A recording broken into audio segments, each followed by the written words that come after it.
સરદાર વલ્લભભાઈ પટેલની 150મી જન્મજયંતિ નિમિત્તે સમગ્ર દેશમાં યુનિટી માર્ચનું આયોજન કરવામાં આવ્યું છે, જેને અનુલક્ષીને વિવિધ વિધાનસભા મતવિસ્તારોમાંથી તબક્કાવાર પદયાત્રાઓ નીકળી રહી છે, ત્યારે આજે પાટણ તાલુકાના નોરતા તળપદ ગામેથી સંત શ્રી દોલતરામ બાપુ, નગરપાલિકા પ્રમુખ હિરલબેન પરમાર, હુડકોના ચેરમેન કેસી પટેલ, એપીએમસી ચેરમેન સ્નેહલ પટેલ સહિતના મહાનુભાવોએ લીલી ઝંડી આપી પ્રસ્થાન કરાવી હતી।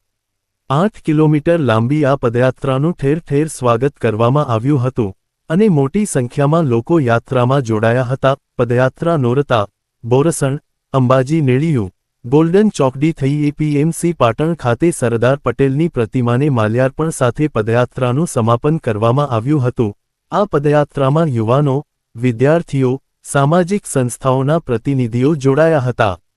બીજા આવા જ સમાચાર જોવા માટે અમારી ચેનલને સબસ્ક્રાઇબ કરો, બેલ આઇકોન બટન દબાવો, લાઇક કરો અને શેર કરો।